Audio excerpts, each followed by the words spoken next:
إذا صلح الجسد كله وإذا فسد الجسد كله ألا وهي القلب.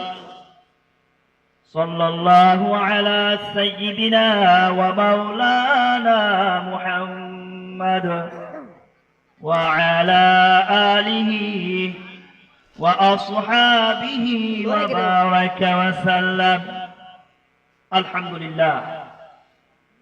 দুরদুরিয়া পূর্বপাড়া আলহাজ আরি হাসির উদ্দিন বাড়ির সংলগ্ন জামে মসজিদের বার্ষিক ইসলামী মহাসম্মেলনে উপস্থিত আছেন মুহতারাম সভাপতি সাহেব, মুআজ্জাজ উলামায়ে কিরাম, আমার সামনে উপবিষ্ট ইসলাম প্রিয় দিন প্রিয় মুসলমান ভাইয়েরা, পর্দার আড়ালে অবস্থানরত আমার সম্মানিতা মা ও বোনেরা, আমি আপনাদের সামনে পবিত্র কুরআনুল কারীমের সূরা হজের 10 নম্বর আয়াতে কারিমা তেলাওয়াত করেছি।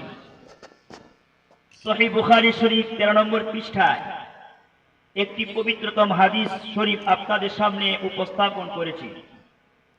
মহান আল্লাহ পাক যদি তৌফিক দান করেন, ইনশাআল্লাহ কুরআন এবং সুন্নাহের আলোকে সংক্ষিপ্ত আকারে কয়েকটি কথা বলার চেষ্টা করব। মহান আল্লাহ পাক আদমকে সৃষ্টি করলেন। আদমকে সৃষ্টি করার পরে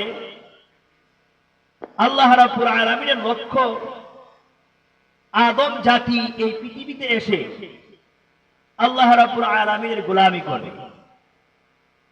যারা মহান আল্লাহ পাকের গোলামি করবে, আল্লাহর আনুগত্য করবে, আল্লাহর করণীয় কাজগুলো পালন করবে, বর্জনীয় কাজগুলো বর্জন করবে, এ সমস্ত ঈমানদার নর এবং নারী কাল কিয়ামতের কঠিন ময়দানে আল্লাহ পাক তাদেরকে ডান হস্তে নামায়ে আমল প্রদান করবেন এবং জান্নাতীদেরকে জান্নাতে প্রবেশ করাবেন। আর বেঈমান যারা, যাদের ঈমান নাই অথবা ঈমান আছে কিন্তু শয়তানের ধোঁকায় পড়ে হারাম নাজায়েজ কাজের মধ্যে লিপ্ত হয়ে গেছে, এ সমস্ত মানুষদেরকে জাহান্নামে যাওয়ার অনুমোদন দিবেন। কিন্তু জান্নাতীরা যখন জান্নাতে যাবে, তাদের কোনো প্রশ্ন থাকবে না কেন জান্নাতে যাইতেছে, কারণ তাদের ঈমান এবং আমল সঠিক, এটা দেখার কোনো প্রয়োজন নাই। তবে জাহান্নামীরা যখন জাহান্নামে যাবে, কিসের জন্য যাবে, কেন যাবে, এটা দেখার প্রয়োজন আছে।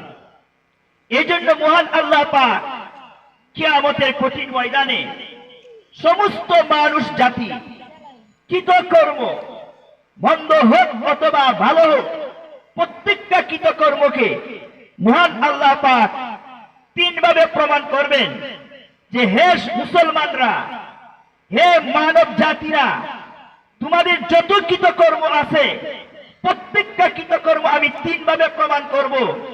আর এই কথা প্রমাণ করব, তোমাদের কৃতকর্মের কারণে তোমাদের ফলাফল এবং আল্লাহ তাআলার পক্ষ থেকে মানুষের প্রতি কোনো জুলুম নাই, আল্লাহ তাআলার পক্ষ থেকে জাহান্নামীদের উপর কোনো জুলুম নাই, আল্লাহ তাআলার পক্ষ থেকে কোন সৃষ্টির উপরে জুলুম নাই।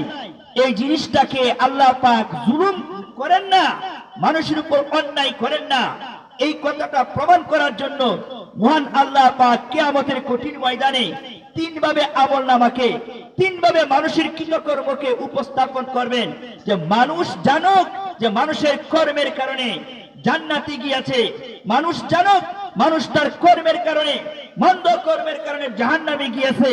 অর্থাৎ আল্লাহ তাআলা কোন জাতির উপরে, দুষ্টের উপরে কোনো জুলুম করবেন না, শিষ্টের উপরে কোনো জুলুম করবেন না, মন্দের উপরেও কোনো জুলুম করবেন না, ভালোর উপরে কোনো জুলুম করবেন না, সাধু ব্যক্তির উপরে কোনো জুলুম করবেন না, চোরের উপরে কোনো জুলুম করবেন না। অর্থাৎ মানুষ যা করবে তার প্রাপ্য আল্লাহ তাআলা হুবহু কিয়ামতের কঠিন ময়দানে হাসরের মাঠে প্রদান করবেন। এই প্রাপ্য অনুযায়ী সে জান্নাতে যাবে ভালো কাজ করলে, আর সে প্রাপ্য অনুযায়ী সে জাহান্নামে যাবে যখন সে মন্দ কাজ করবে। এজন্য মহান আল্লাহ পাক পবিত্র কুরআনুল কারীমে সূরা হজের মধ্যে 10 নম্বর আয়াতে কারিমার মধ্যে ঘোষণা করলেন, আন্নাল্লাহা লাইসা বিযাল্লামিন লিল আবিদ, নিশ্চয় মহান আল্লাহ রাব্বুল আলামিন বান্দার উপরে বিন্দু মাত্র কোনো জুলুম করবেন না, বিন্দু মাত্র জুলুমের আশ্রয় নিবেন না। মানুষ যা করবে তার আমল অনুযায়ী, ঈমান এবং আমলের আখলাক অনুযায়ী আল্লাহ তাআলা তাকে প্রতিদান প্রদান করবেন। 1 নম্বর উপস্থাপন করবেন আমলনামা। মানুষ যখন জন্মগ্রহণ করে প্রাপ্তবয়স্ক হওয়ার পর থেকে আল্লাহ রাব্বুল আলামিন প্রত্যেকটা নারী হোক পুরুষ হোক 2 জন করে ফেরেশতা নিযুক্ত করে দেয়। যখন নাকি মানুষ প্রাপ্তবয়স্ক হয়, নারী হোক অথবা পুরুষ হোক, একজন ফেরেশতা ডান কাঁধের ফেরেশতা। মানুষ যখন কোনো গুনাহের কাজ করে বাম সাইডের ফেরেশতা তার বদিগুলো লেখে, আর নেককার যখন নাকি কোনো নেক কাজ করে তখন ডান সাইডের ফেরেশতা আল্লাহ রাব্বুল আলামিনের হুকুমে তার নেকিগুলো লিপিবদ্ধ করেন। অর্থাৎ প্রাপ্তবয়স্ক হওয়ার পর থেকে নিয়ে মৃত্যু পর্যন্ত মানুষ যা করবে, নেক কাজ করুক অথবা বদ কাজ করুক, প্রত্যেকটা নেক কাজ এবং বদ কাজের ফেরেশতা তার সারা জীবনের আমলনামা 24টা ঘন্টা লিপিবদ্ধ করতে রাখেন।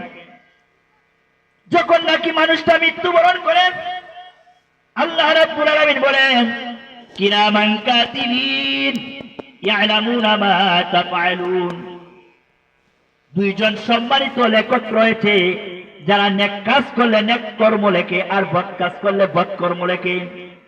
তোমরা যখন কোন কর্ম করো, রাতে করো অথবা দিনের মধ্যে করো, একা একা করো অথবা জনসম্মুখে করো, যখনই তোমরা কোনো গুনাহের কাজে লিপ্ত হও অথবা নেকির কাজে লিপ্ত হও, সঙ্গে সঙ্গে আল্লাহ তাআলার পক্ষ থেকে তোমাদের উপর যে তত্ত্বাবধায়ক সৃষ্টি করা হয়েছে, সম্মানিত ফেরেশতারা নেকি লেখে, সম্মানিত ফেরেশতারা বদি লেখিয়া তোমার সমস্ত জীবনের ফাইল তৈরি করে।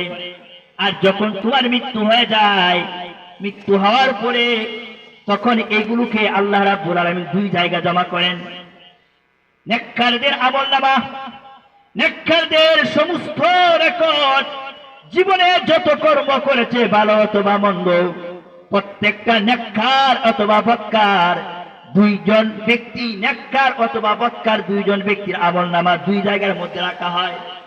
কারণ মানুষ যখন মৃত্যুবরণ করে তার আমলনামা বন্ধ হয়ে যায়, তখন এই আমলনামাগুলো নেককার হইলে ইল্লিনের মধ্যে রাখা হয়। ইল্লিন হচ্ছে 7ম আকাশের উপরে একটা রেকর্ড পত্র। এখানে নেককারদের আমলগুলো লিপিবদ্ধ করে স্টক করে রাখা হয়। কিয়ামতের কঠিন ময়দানে এই আমলনামা হাসরের মাঠে প্রত্যেকটা নেককারের হাতে দিবেন। আল্লাহ রাব্বুল আলামিন বলেন, কাল্লা ইন্না কিতাবাল আবরারি লাফি ইল্লিয়িন ওয়া মা আদরাকা মা ইল্লিয়ুন কিতাবুম মারকুম। কখনো না, নিশ্চয় নেককার যারা, পুণ্যবান যারা, তারা ইল্লিনের মধ্যে অবস্থান করবে, তাদের আমলনামাকে ইল্লিনের মধ্যে রাখা হবে। ইল্লিন কি?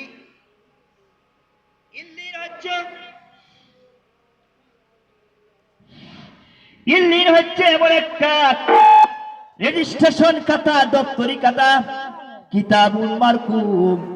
আল্লাহ তাআলা লিপিবদ্ধ করে রেখেছেন সুশৃঙ্খল ভাবে, কখন কোন বান্দা নেক কাজ করেছে, কুরআনুল কারীম তেলাওয়াত করেছে, নামাজ কায়েম করেছে, জিকির করেছে, নেক কাজ করেছে, সদকা করেছে, উপদেশ প্রদান করেছে, নেক কাজের কথা, যত নেকির কাজ করেছে আল্লাহ রাব্বুল আলামিন এই ইল্লিয়িন নামক জায়গার মধ্যে তার আমলনামার মধ্যে স্টক করে রাখবেন। ঠিক তেমনি ভাবে যখন নাকি কোনো গুনাহগার গুনাহ করে, তার সারা জীবনের গুনাহের তালিকা সিজ্জিন নামক জায়গার মধ্যে রাখা হয়। আল্লাহ রাব্বুল আলামিন বলেন, কাল্লা ইন্না